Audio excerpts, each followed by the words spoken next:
राहुरी येथील डॉक्टर तनपुरे सहकारी साखर कारखान्यामध्ये राजू शेटे यांच्या नेतृत्वाखाली असलेल्या शेतकरी विकास मंडळाला विजयी करा.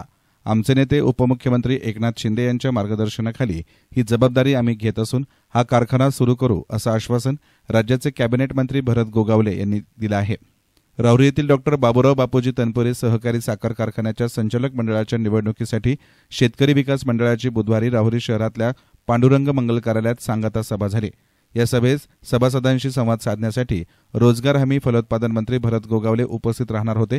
मात्र आईच्या आरोग्याच्या कारणावरून पहाटेच त्यांना शिर्डीतून माघारी जावं लागलं. मात्र त्यांनी सभास्थळी व्हिडिओ कॉलद्वारे संवाद साधत अनुपस्थितीबद्दल दिलगिरी व्यक्त करत शेतकरी सभासदांना आवाहन केलंय. यावेळी व्यासपीठावर शेतकरी विकास मंडळाचे प्रमुख राजू शेटे, माजी आमदार भाऊसाहेब कांबळे, शिवसेना राज्य प्रवक्ते संजीव भोर, शेतकरी सेनेचे प्रदेशाध्यक्ष धनंजय जाधव, शिवसेना जिल्हा संपर्क प्रमुख बाळासाहेब पवार, शेतकरी सेनेचे जिल्हाध्यक्ष राजेंद्र लोंढे, जयवंत पवार, आध्यात्मिक आघाडीचे जिल्हाध्यक्ष संपत जाधव, जिल्हा परिषद सदस्य धनराज गाडे, राहुरी तालुका प्रमुख देवेंद्र लांबे, गंगाधर सांगळे, रासप जिल्हाध्यक्ष नानासाहेब जुंधारे, अॅडव्होकेट भाऊसाहेब पवार, प्रज्वल पवार, श्याम गोसावी आदींसह शेतकरी विकास मंडळाचे सर्व उमेदवार उपस्थित होते. प्रास्ताविक सतीश बोर्डे यांनी केलं तर आभार संदीप आढाव यांनी मानले. यावेळी गोगावले म्हणाले की ऐनवेळी आईच्या तब्येतीच्या कारणामुळे मी सभेला येऊ शकलो नाही. मात्र राज्यामध्ये महायुतीचं सरकार आहे. राज्याचे उपमुख्यमंत्री आपले नेते एकनाथ शिंदे तसेच महायुती सरकार हे राजू शेटे यांच्या पाठीमागे आहे. गोरगरिबांचे कैवारी शिंदे साहेब हे कारखाना सुरू करून शेतकऱ्यांचे आशीर्वाद घेतील. त्यासाठी आपण शेतकरी विकास मंडळाला सहकार्य करा असं आवाहन त्यांनी केलं.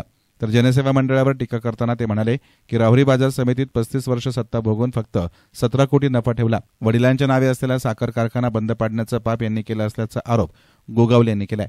करतो आणि आज जी एवढी मोठी सभा आहे ती केवळ आणि केवळ जे काय ज्यांची मक्तेदारी आहे, ज्यांनी आतापर्यंत आपल्याला फसवायचं काम केलं, त्यांची सत्ता नेस्तनाबूत करण्याचं काम आज आपल्याला तुमच्या माध्यमातून या शेतकरी संघटनेच्या माध्यमातून आपल्याला करायची आहे. आणि म्हणून जे 21 तारखेला होणारी निवडणूक आणि त्या निवडणुकीचं चिन्ह आपलं गॅस सिलेंडर, त्यामध्ये ज्यांना सगळ्यांना जे काय आपण उभं केलेलं आहे त्या सगळ्यांना निवडून देण्याची आपल्याला सगळ्यांना एकनाथ शिंदे साहेबांच्या माध्यमातून विनंती करतो. आणि एकनाथ शिंदे साहेब हे नेहमी आपल्या शेतकऱ्यांच्या कष्टकऱ्यांच्या पाठीमागे ठाम उभे राहणार आहेत.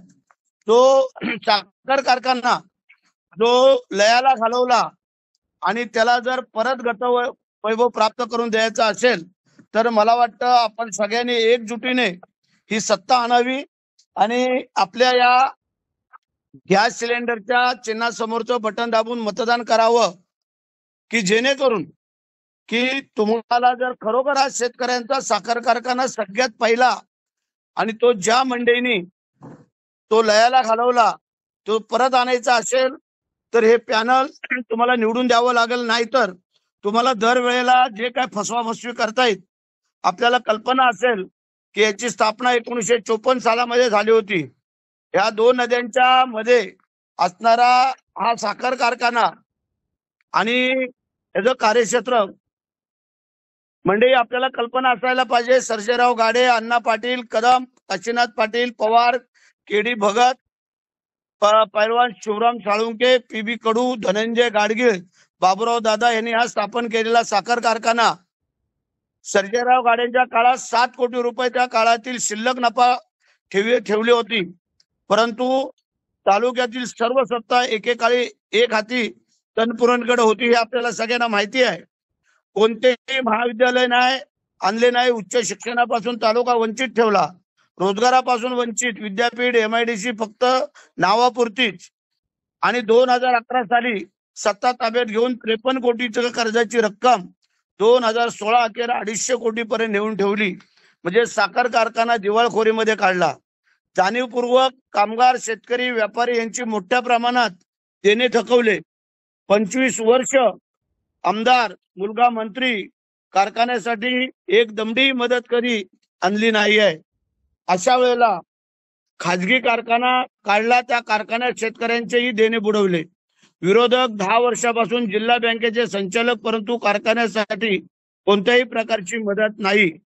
35 वर्षापासून मार्केट कमिटी ताब्यात असून फक्त 17 कोटी ठेव. संपूर्ण राहुरी शहराच्या जमिनीवर नगरपालिकेचे आरक्षण टाकून त्याच्यावरती डोळा. मी स्वतः गेले 11 पासून कारखाना व कर्ज विपाणीसाठी वैयक्तिक 10 कोटी देण्याची तयारी त्यांनी दर्शवली.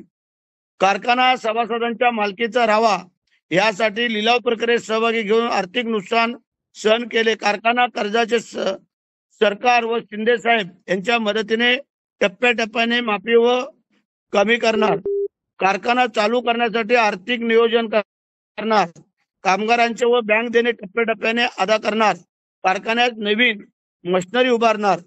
माननीय उपमुख्यमंत्री एकनाथ शिंदे साहेब यांचा दूत म्हणून शिंदे साहेबांची पूर्ण ताकद सर्वतोपरी तुमच्या सोबत राहील. कारखान्याला व शेतकऱ्यांना जी काही मदत लागेल ती आम्ही देऊन आपल्या पाठीशी सदैव उभे राहण्याचा आम्ही प्रयत्न करू. आणि जेणेकरून ज्या एकनाथ शिंदे साहेबांनी जी काही जबाबदारी आम्हा मंडळावरती दिलेली आहे, या निवडणूक 31 तारखेला होते. गॅस सिलेंडरच्या समोर आपल्याला निचालेला मदत करायची आणि सगळ्यांना निवडून आणा. बाकी जबाबदारी आम्ही घेतो आणि तुम्हाला मदत करतो. परंतु माझी विनंती आहे पुन्हा एकदा एकनाथ शिंदेच्या माध्यमातून ह्या निवडणुकीला आपण सामोरं जातोय, त्यासाठी या गरीब कष्टकरी शेतकऱ्यांना आतापर्यंत ज्यांनी फसवायचं काम केलं त्यांना कोणालाही निवडून आणण्यासाठी प्रयत्न करू नका.